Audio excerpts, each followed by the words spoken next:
कार्तिक मास महात्म अध्याय 4 जय श्री कृष्ण।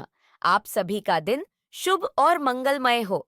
आज आप सुनेंगे कार्तिक मास महात्म में आगे का अध्याय। और आज के अध्याय का शुभारंभ करने से पहले आप सुनेंगे कार्तिक माह स्नान की कथा। एक समय की बात है, किसी नगर में एक बूढ़ा व्यक्ति रहता था और उसकी 7 बहुएं थीं।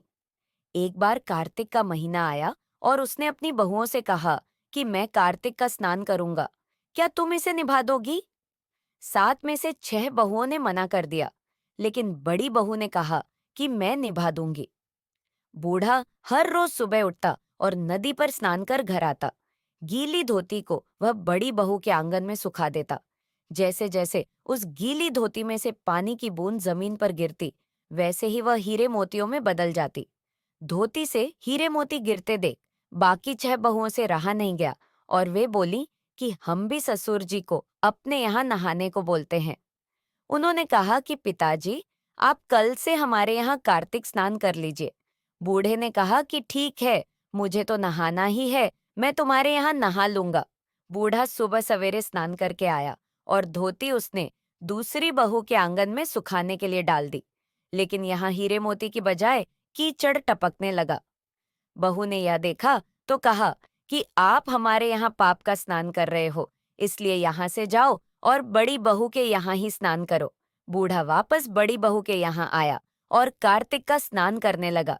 स्नान करके उसने फिर धोती सुखाई तो फिर से हीरे मोती गिरने लगे। अब कार्तिक का महीना समाप्त होने को था। बूढ़ा चिंता में पड़ गया तो बड़ी बहू ने इसका कारण पूछा।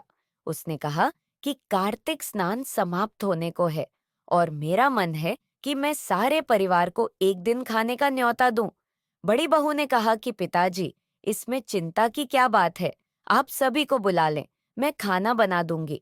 बूढ़ा सभी को निमंत्रण देने गया तो बाकी बहुओं ने कहा कि जब तक यह घर पर रहेगी हम खाने पर नहीं आएंगे। बूढ़ा फिर से चिंता में घिर गया कि ऐसे कैसे होगा और सूखने लगा। बूढ़े को सोचते देख बड़ी बहू ने कहा कि पिताजी, अब आपको क्या चिंता है? बूढ़े ने बाकी 6 बहुओं वाली बात बड़ी बहू को बता दी, जिसे सुन वह बोली कि पिताजी ठीक है, मैं खाना बनाकर रख जाऊंगी। और उसने वैसा ही किया। खाना बनाकर रख दिया और अपने लिए 4 रोटी लेकर खेत पर चली गई। इधर 6 बहुओं ने खाना खा लिया, लेकिन जाने से पहले बाकी बचे खाने में कंकड़ पत्थर डाल गई कि बड़ी बहू आएगी तो परेशान होगी। इधर खेत में बैठकर बड़ी बहू कहने लगी कि राम जी की चिड़िया, राम जी का खेत, चुग लो चिड़िया भर भर पेट। मेरे ससुर ने घर में जगह दी है और मैंने खेत में चिड़िया को बाजरा डाल दिया। फिर वह घर आ गई। घर आई तो बूढ़ा फिर उदास बैठा था। उसने फिर पूछा कि पिताजी, यह उदासी क्यों? सब ठीक ठाक निपट गया ना? वह बोला कि हाँ, सब ठीक निपट गया, लेकिन तेरी देवरानी बाकी बचे खाने में कंकड़ पत्थर और मिट्टी डाल गई। बहू ने कहा कि कोई बात नहीं पिताजी, मैं तो अपने लिए 4 रोटी फिर बना लूंगी। बहू बूढ़े से बात कर घर के भीतर जाकर खाने को देखती है, लेकिन वह देखती है कि जिस खाने में वह सब कंकड़ पत्थर डाले थे वह हीरे मोती में बदल गए हैं। घर की जगह महल खड़ा हो गया है और धन दौलत से भर गया है। अन्न के भंडार घर में भरे पड़े हैं। वह बूढ़े को बुलाकर कहती है कि पिताजी, आपने तो कहा था कि मेरे लिए कुछ नहीं बचा है, लेकिन यहाँ तो हीरे मोतियों के भंडार हो गए हैं। पूरे घर में धन की वर्षा हो रही है। साधारण सा घर महल में बदल गया है। बूढ़ा सब चीजें देखकर बोला कि बेटी, तुमने सच्चे मन से कार्तिक स्नान सच्चे मन से निभाया था, लेकिन बाकी बहुओं ने पापी मन से इसे निभाया। इसलिए कार्तिक देवता तुमसे प्रसन्न हुए और ये फल दिया। हे कार्तिक देवता, जैसे आपने बड़ी बहू की सुनी, वैसे ही आप सभी की सुनना। अब सुनिए कार्तिक मास महात्मा में आगे का अध्याय। शौनक आदि ऋषियों से श्री सूत जी महाराज ने आगे कहा। ब्रह्मा जी से अब तक के 5 अध्यायों में विभक्त कथा सुनकर देवर्षि नारद जी गदगद हो गए। वे ब्रह्मा जी को प्रणाम करके विनम्र भाव से बोले, नारायण नारायण, हे पितामह, अब कृपा करके कार्तिक मास के महात्मा का विस्तार पूर्वक वर्णन कीजिए। नारद जी के मुख से यह सुनकर श्री ब्रह्मा जी बोले, हे पुत्र, तुम तो बहुत ही उदार और सभी प्राणियों का भला चाहने वाले हो, इसलिए मृत्युलोक के निवासियों के भले के निमित्त ऐसे ऐसे प्रश्न पूछ रहे हो। सुनो, आज मैं तुम्हें ऐसी कथा कहता हूँ जिसके पढ़ने और सुनने मात्र से ही समस्त पापों का नाश हो जाता है। अपनी बात को आगे बढ़ाते हुए श्री ब्रह्मा जी ने कहा, सुनो नारद, साधु संतों का सत्संग अति पावन और दुर्लभ होता है। यह सांसारिक भय को दूर कर देता है और ज्ञानी ध्यान को मोक्ष प्रदान करता है। जिसकी जैसी कामना होती है उसकी वह कामना भी पूरी हो जाती है।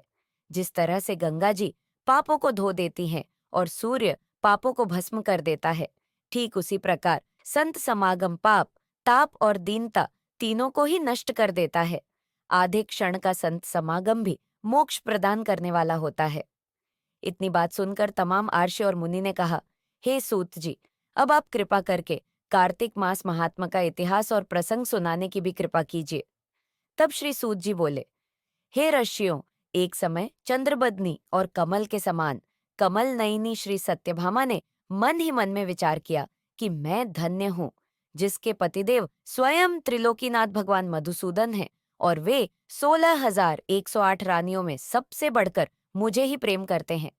जिस कल्प वृक्ष की पृथ्वी पर बसने वाले प्राणी बात तक नहीं जानते, वह कल्प वृक्ष स्वयं मेरे आंगन में लगा हुआ है। ऐसा विचार कर सत्यभामा ने एक दिन श्री कृष्ण भगवान से कहा, हे प्रभु, मैं आपसे एक बात पूछना चाहती हूँ।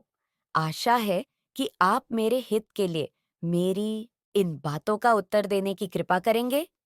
सत्यभामा की यह बातें सुनकर भगवान श्री कृष्ण सत्यभामा का हाथ पकड़कर कल्प वृक्ष के नीचे ले गए। भगवान श्री कृष्ण ने कहा, हे सत्यभामा, मैं अपनी सब रानियों में तुम्हें ही सबसे प्रिय मानता हूँ। मैंने तुम्हारे स्नेह के वश में सुरों के राजा इंद्र से विरोध करके यह कल्प वृक्ष स्वर्ग से लाकर तुम्हारे आंगन में लगा दिया। मैं तुम्हारे लिए ना देने वाली वस्तु भी दे सकता हूँ और ना कहने वाली बात भी कह सकता हूँ। इसलिए अगर तुम मुझसे गुप्त से गुप्त भी बात पूछोगी तो भी मैं वह तुम्हें बता दूंगा। भगवान श्री कृष्ण की बात सुनकर सत्यभामा गदगद होकर बोली, हे स्वामी, अगर आप मुझसे इतने प्रसन्न हैं, तो मुझे यह भी बताने की कृपा कीजिए कि मैंने पूर्व जन्म में ऐसा क्या शुभ कार्य किया था, जिससे मुझे आपकी अर्धांगिनी बनने का सौभाग्य प्राप्त हुआ और आपके साथ गरुड़ पर बैठकर ब्रह्मलोक और इंद्रलोक में आने जाने का अवसर भी मिल गया। हे नाथ, पूर्व जन्म में मैं कौन थी और किसकी कन्या थी, सो आप मुझे विस्तार पूर्वक सुनाने की कृपा कीजिए। सत्यभामा की यह बात सुनकर भगवान श्री कृष्ण मुस्कुराकर बोले, हे सत्यभामे, मैं तुम्हें समस्त वृतांत विस्तार पूर्वक सुनाता हूँ। तुम एकाग्र चित्त होकर सुनो। सतयुग के अंत में मायापुर नगर के अतिरिक्त कुल में देव शर्मा नामक 4 वेदों, 6 शास्त्रों और 18 पुराणों का झाता एक ब्राह्मण रहा करता था। वह भगवान सूर्य नारायण का अनन्य भक्त था और रात दिन अतिथियों की सेवा में लगा रहता था। उसकी कोई संतान नहीं थी। फिर बड़ी आयु में उसे एक कन्या हुई जिसका नाम गुणवती रखा गया। देव शर्मा ने अपने एक शिष्य जिसका नाम चंद्र प्रकाश था, उसके साथ अपनी कन्या गुणवती का विवाह कर दिया। चंद्र प्रकाश अपने ससुर की पिता के समान सेवा किया करता था। एक दिन देव शर्मा अपने दामाद को साथ लेकर लकड़ियां काटने वन को गया। वन में उन्होंने इधर उधर फिरते हुए एक भयानक राक्षस को देखा। उसे देखकर उन दोनों के हाथ पैर फूल गए और भागने में असमर्थ होने के कारण वे दोनों उस राक्षस के हाथ से मारे गए। परंतु उस क्षेत्र और अपनी भक्ति के प्रभाव के कारण वे मेरे बैकुंठ धाम को चले आए। जैसे मेघ द्वारा वर्षा हुआ जल सभी नदियों द्वारा समुद्र में प्रवेश कर जाता है, ठीक उसी तरह श्री गणेश, शिव जी, सूर्यदेव और श्री हरि में से किसी भी देवता की भक्ति और उपासना करने से वह हमें ही प्राप्त होता है। इसी से वह सूर्य भक्त हमारे दूतों के द्वारा पुष्पक विमान में बैठाकर हमारे लोक में पहुंचा दिए गए। इधर उन दोनों के मरने की खबर सुनकर गुणवती ने बहुत विलाप किया। रो रोकर कहने लगी, हे पिता और हे पतिदेव, अब मैं कैसे जीवित रह सकूंगी? हाय, मुझे किसके भरोसे छोड़कर कहाँ चले गए? अब मेरे खाने पीने का प्रबंध कहाँ से हो सकेगा? हे तात, मेरा कौन ठिकाना है? इस प्रकार गुणवती विलाप करती हुई पृथ्वी पर गिरकर मूर्छित हो गई। जब उसे होश आया तो उसने घर का सब सामान बेचकर अपने पति और पिता की अंत्येष्टि क्रिया की। फिर संसार से वैराग्य लेकर भक्ति में लीन रहने लगी। इस प्रकार करते करते कार्तिक मास आ गया। तब वह विधि विधान से कार्तिक मास का स्नान करने लगी और साथ ही साथ एकादशी का व्रत भी करने लगी। ये दोनों ही व्रत भगवान को अति प्रिय हैं और मुक्ति तथा ऐश्वर्य प्रदान करने वाले हैं। आगे भगवान श्री कृष्ण कहते हैं, हे प्रिय, कार्तिक मास में तुला के सूर्य में जो प्रातः काल स्नान, जागरण और दीपदान करते हैं, उनके जन्म जन्मांतर के पाप नष्ट हो जाते हैं। जो मंदिर में प्रातः काल झाड़ू लगाते हैं और भगवान का पूजन करते हैं, वे जीवन मुक्त हो जाते हैं, अर्थात बार बार जीवन मरण के बंधन में नहीं बनते। जो कार्तिक मास में तुलसी जी का पौधा लगाकर उसकी पूजा अर्चना करते हैं और दीपदान करते हैं, वे फिर इस संसार में दोबारा जन्म नहीं लेते। भगवान श्री कृष्ण कहते हैं, हे प्रिय, एक दिन गुणवती ज्वर से पीड़ित हो गई और असहनीय होते हुए वह गंगा स्नान के लिए कष्ट सहते हुए गई। स्नान करने के लिए गंगा जी में प्रवेश करते ही मारे शीत के उसका सारा शरीर थर थर कांपने लगा और वह शिथिल होकर वहीं गिर पड़ी। उसी समय भगवान विष्णु के दूत सुंदर विमान लेकर आए और उसे विमान में बिठाकर विष्णु लोक को ले गए। यह सब कार्तिक के स्नान और व्रत का ही प्रभाव था। त्रेता युग के पश्चात द्वापर युग आया तो पृथ्वी पर कंस जैसे दैत्यों ने महा उत्पात किया। उस समय श्री ब्रह्मा आदि समस्त देवताओं द्वारा प्रार्थना किए जाने पर पृथ्वी का भार उतारने को मैंने कृष्ण अवतार धारण किया। उस समय जितने भी हमारे विष्णुगण थे, वे मेरे साथ में यादवों के रूप में ग्वाल बाल होकर पृथ्वी पर अवतरित हुए। देव शर्मा, जो तुम्हारे पिता थे, वह भी पृथ्वी पर अवतरित हुए। हे सत्यभामे, उस जन्म में देव शर्मा का नाम सतत हुआ और चंद्र प्रकाश पृथ्वी पर जन्म धारण करके इस जन्म में अक्रूर जी हुए। तुम उस जन्म में गुणवती थी, अब तुम ही इस पृथ्वी पर जन्म धारण कर सत्यभामा हुई हो। कार्तिक मास में किए गए व्रत, स्नान और दान से ही तुम हमारी प्रिय पत्नी हुई हो। तुमने आजन्म तुलसी जी के वृक्ष को सींचा और उसका पालन किया। इसी से तुम्हारे आंगन में आज कल्प वृक्ष है और कार्तिक मास में तुमने जो दीपदान किया था, उसी से तुम्हारे घर में लक्ष्मी जी का प्रकाश है। कार्तिक मास में व्रत आदि करके जो तुमने काया कष्ट सहन किया था, उसी से तुम मेरी अर्धांगिनी हुई। जो कोई कार्तिक मास में व्रत आदि करता है, वह मुझे तुम्हारे ही समान प्रिय हो जाता है। हे प्रिय, अन्य दूसरे जप, तप, यज्ञ, दान आदि कार्तिक मास के 16 भाग के बराबर भी नहीं होते। सत्यभामा जी को उनके जन्म का पूर्व वृतांत सुनाकर भगवान श्री कृष्ण मौन हो गए। इसके आगे का वृतांत आप आगे के अध्याय में सुनिए। जय श्री कृष्ण। राधे राधे। अब आइए सुनते हैं तुलसी चालीसा आरती सहित। तुलसी चालीसा श्री तुलसी महारानी करु विनय सिर नाय। जो मम हो संकट विकट, दीज मात न शाय। नमो नमो तुलसी महारानी, महिमा अमित न जाय बखानी। दियो विष्णु तुमको समाना, जग में छायो सुरस महाना। विष्णु प्रिया जय जयति भवानी, त्रिलोक की हो सुख खानी। भगवत पूजा कर जो कोई, बिना तुम्हारे सफल न होई। जिन घर तव नहीं हुए निवासा, उस पर करंग विष्णु नहीं बासा। करे सदा जो तव नित सुमिर, तही के काज होए सब पूरण। कार्तिक मास महात्मा तुम्हारा, ताको जानत सब संसारा। तब पूजन जो करे कुमारी, पावे सुंदर व सुकुमारी। कर जो पूजा नित प्रीति नारी, सुख संपत्ति से होए सुखारी। वृद्धा नारी करे जो पूजन, मिले भक्ति होवे पुलकित मन। श्रद्धा से पूजे जो कोई, भव निधि से तर जावे सोई। कथा भागवत यज्ञ करावे, तुम बिन नहीं सफलता पावे। छायो तब प्रताप जग भारी, ध्याव तुम सकल चित्तधारी। तुम मात यंत्रण तंत्र में सकल का, सिद्धि होवे क्षण में। औषधि रूप आप हो माता, सब जग में तब यश विख्यात। देव ऋषि मुनि और तपधारी, करत सदा तव जय जयकारी। वेद पुराण तव यश गाया, महिमा अगम पार नहीं पाया। नमो नमो जय जय सुखकारी, नमो नमो जय दुख निवारणी। नमो नमो सुख संपत्ति देनी, नमो नमो अकाटन छेनी।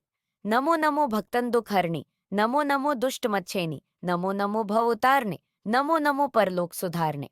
नमो नमो निज भक्त उबारने, नमो नमो जन का संवारने। नमो नमो जय कुमति नशावणी, नमो नमो सब सुख उपजावणी। जयति जयति जय तुलसी माई, ध्या तुमको शीश नवाई। निजन जानी मोहि अपनाओ, बिगड़े कारज आप बनाओ। करु विनय में तुम्हारी पूर्ण आशा, कर हो हमारी शरण चरण जोरी। मनाओ निश दिन तेरे ही गुण गाऊं। करूँ मात या अब मोह पर दया, निर्मल होए सकल ममकाया।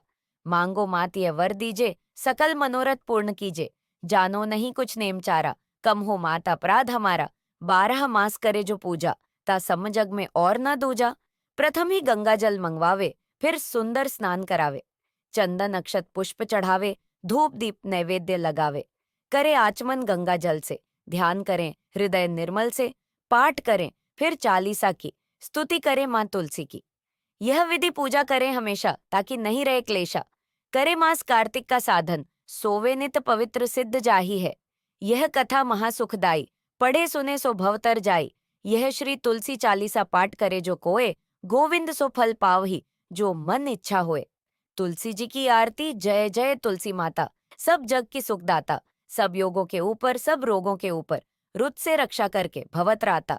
बटुपुत्री है श्यामा, सुर बल्ली है ग्राम्या। विष्णु प्रिय जो तुमको सेवे, सो नर तर जाता। हरि के शीश विराजत, त्रिभुवन से हो वंदित। पतित जनों की तारिणी, तुम हो विख्यात। लेकर जन्म विजन में आई दिव्य भवन में, का मानव लोक तुम्ही से सुख संपत्ति पाता। हरि को तुम अति प्यारी, श्याम वरुण कुमारी।